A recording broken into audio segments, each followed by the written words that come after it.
छोटी सी जिंदगी में राहे दिल हमेशा साफ रखो। किसी से मांग लो माफी तो किसी को कर दो माफ। You should have asked me. आज की हमारी ये कहानी सुधा मूर्ति जी की किताब से एक और दिलचस्प कहानी। मैं राकेश को बहुत समय से जानती थी। कुछ साल हुए राकेश का कॉल आया और उसने कहा कि तुम्हें पता है कि हम स्कूल बैग्स बनाते हैं और हमारे सेकंड्स के बैग। दोस्तों, सेकंड्स के बाद जिन्हें थोड़ा सा डिफेक्ट होता है बनाई के टाइम या सामान लोड करते टाइम हल्का सा डिफेक्ट आ जाता है, लेकिन वो इतना नहीं होता कि किसी को दिया ना जा सके क्योंकि शोरूम उसे एक्सेप्ट नहीं करता। तो कई ऐसे लोग हैं जो इन्हें कम दामों में या गरीबों में डोनेट कर देते हैं, क्योंकि मॉल में दोस्तों आपको पता है कि कोई भी सामान अगर जिसका डिब्बा भी टूटा हो तो एक्सेप्ट नहीं होता क्वालिटी बेसिस पे। तो ये वही बैग्स हैं, उन्हें हम गरीब बच्चों को फ्री में देना चाहते हैं। अगर तुम्हारे पास कोई हो जो हमारे पास हर साल में एक बार आकर के ये स्कूल बैग्स लेकर जाए तो बताना। राकेश को ऑफर एक सोने की खान हाथली हो ऐसे लगा, क्योंकि गांव देहात तभी पहचान में आता है जब कोई इंसानियत के करीब होता है, वरना बहुत से ऐसे लोग होते हैं जो इन चीज़ों पे ध्यान तक नहीं देते और कितने ही गांव और देहात ध्यान से नज़रअंदाज हो जाते हैं। मैंने राकेश को धन्यवाद किया और कहा कि अगर उसको कोई स्कूल्स की लिस्ट चाहिए जहां वो ये स्कूल बैग्स को डोनेट करना चाहता है और अगर उसको कोई एक्नॉलेजमेंट लेटर यानी पुष्टि पत्र चाहिए तो वो हमसे कह सकता है। मैं बहुत ऋणी हूँ इन्फोसिस फाउंडेशन की, जिन्होंने बहुत अच्छी प्रतिष्ठा बनाई है। मैं शुक्रगुजार हूँ अपनी सोसाइटी और कम्युनिटी, समांतर और समाज शास्त्र की। सब अपनी पूरी कोशिश कर रहे थे हमारी संपूर्ण मदद करने की। विश्वास, रिश्ते, एक अच्छा बिजनेस बनाना और खड़ा करने में सालों लग जाते हैं। एक खराब डीड की वजह से सब खत्म भी हो सकता है। राकेश ने कहा, उसकी कोई ज़रूरत नहीं है, मुझे तुम पे विश्वास है और तुम हर साल मई के महीने में किसी को भेज देना जो बैग्स को ले जा सके और बांट सके। हर साल मेरा असिस्टेंट राकेश के गोडाउन जाता, बैग्स लेने और बैग्स लेकर आता। सिलसिला चलता रहा। कुछ महीनों बाद मेरा असिस्टेंट नौकरी छोड़कर चला गया। आजकल बहुत मुश्किल है कर्मचारियों को लंबे समय तक टिका पाना। बहरहाल कुछ महीनों बाद मेरा असिस्टेंट नौकरी छोड़कर चला गया और एक नया मैनेजर आया, जिसको मुझे फिर से सारा प्रोसेस ईमेलिंग और बैग को लेकर आने तक का समझाना था। बहुत मुश्किल है किसी नए कर्मचारी को नए सिरे से प्रक्रिया को समझाना। अब बैग्स के आने जाने का सिलसिला चलता रहा। सालों बीत गए। अब सालों बाद राकेश रिटायर होने जा रहा था।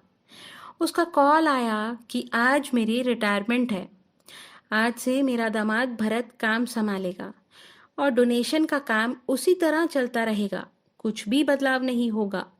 मैंने उसको सब समझा दिया है, तुम किसी भी बात की चिंता मत करना।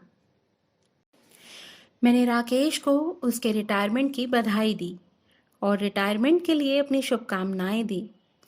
भरत ने अप्रैल में ऑफिस में काम संभाला। मैंने भरत को मई के महीने में बैग्स के उस कंसाइनमेंट यानी माल को लाने मेरा मैनेजर आएगा के लिए एक मेल किया, जिसका रिप्लाई नहीं आया। ये जानकर कि शायद समय ना होने की वजह से या भरत भूल गया होगा, मेल का जवाब नहीं दे पाया होगा।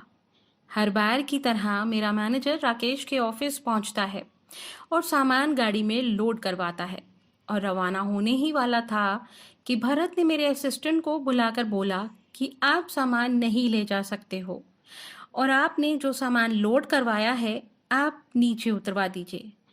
मेरे असिस्टेंट ने मुझे कॉल पे तुरंत इस बारे में अपडेट दिया और मेरा फ़र्ज़ था कि मैं ओनर से जाके मिलती, तो मैं तुरंत जाके भरत से मिली। तो भरत ने कहा कि आप मेरी इजाज़त के बिना सामान कैसे ले जा सकते हैं। मैंने भरत को बताया कि ये प्रक्रिया राकेश के समय से है और हम हर साल मई के महीने में सामान लेकर जाते हैं और एक लेटर भी भेजते हैं एक्नॉलेजमेंट के लिए। उसने कहा कि जब भी हम मैनेजमेंट में कुछ भी चेंजेस करते हैं तो हम अपने बिक्रीकर्ताओं को यानी रिटेलर्स को मेल भेजते हैं आपके पास भी मेल भेज दिया जाएगा और जब माल को भेजना होगा मैं आपको बता दूंगा। भरत ने कहा कि अगर ये राकेश ने शुरू किया था तो मुझे कोई ऑब्जेक्शन यानी आपत्ति नहीं है, लेकिन मुझे कोई मेल नहीं मिला है और अगर ये गिफ्ट है तो आप मेरी परमिशन इजाज़त के बिना नहीं ले जा सकते। मुझे बॉस होने के नाते पता होना चाहिए कि मेरी कंपनी से कब क्या जा रहा है और किसको जा रहा है। भरत ने मेरे जाने से पहले कहा, हो सकता है मुझे आपका मेल ना मिला हो, आप मुझे दोबारा मेल कर दीजिए।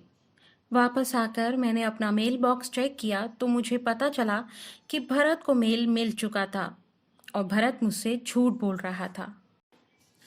मुझे जल्दी ही पता चल गया था कि ये सिर्फ सेकंड्स के माल की बात नहीं थी, ये बात थी अहम की। ये लड़ाई भरत के अहम की थी। इससे अच्छा तरीका नहीं हो सकता था कि वो नए कंपनी के मालिक होने के नाते अपना रौब दिखा सके। क्योंकि मैं उससे मिलने नहीं गई थी, हो सकता है वो मुझे बताना चाहता हो कि अब वो मालिक है, ना कि राकेश। मैं बिल्कुल भी नाराज नहीं थी, क्योंकि अगर किसी की ईगो यानी अहम मेरे उसके सामने जाने से शांत होती है और अगर गरीब बच्चों का भला होता है तो मुझे कोई फर्क नहीं पड़ेगा। क्योंकि अगर मैं ऐसा नहीं करती तो मैं खुद का नहीं, उन छोटे बच्चों का दिल दुखाती। मैं चाहती तो राकेश से कह सकती थी, उनका अगले दिन झगड़ा होता, उनके परिवार में खराब परिस्थिति बनती और अगले दिन भरत मुझे सेकंड्स का सामान ले जाने भी देता। लेकिन नहीं, मैं जानती थी कि भरत का एक्सपीरियंस यानी तजुर्बा और उम्र हम दोनों यानी राकेश और मेरी लाइफ जिंदगी के तजुर्बे से कम था।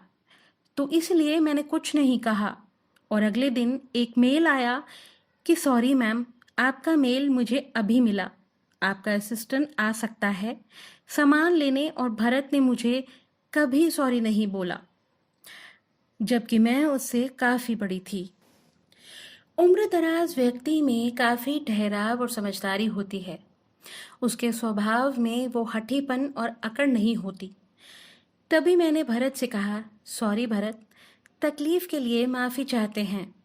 अगर हमारी तरफ से कोई और बातचीत या काम करने के तरीके में बदलाव किया जा सकता है तो बताइएगा और हम आपको अब से बाय हैंड लेटर भेजा करेंगे। भरत ने कोई जवाब नहीं दिया। एक लंबी सांस भरते हुए मैंने पूछा, क्या आप मुझे सुन सकते हैं? भरत ने कहा, इट्स ओके मैम, हमें एक्नॉलेजमेंट यानी प्रमाण पत्र की कोई ज़रूरत नहीं है। इतना कहकर भरत ने फ़ोन काट दिया। आग कभी आग को नहीं बुझाती, हमेशा पानी आग को बुझाता है। यानी गुस्से का हल गुस्सा नहीं हुआ करता। अगर एक चिल्लाए तो दूसरा चुप हो जाए तो झगड़ों को हवा नहीं मिलती। आज की हमारी ये कहानी दोस्तों यहीं समाप्त होती है। उम्मीद है आपको मेरी ये कहानी अच्छी लगी होगी। कल फिर मिलेंगे एक नई कहानी के साथ, एक नई सोच के साथ। तब तक के लिए इजाज़त।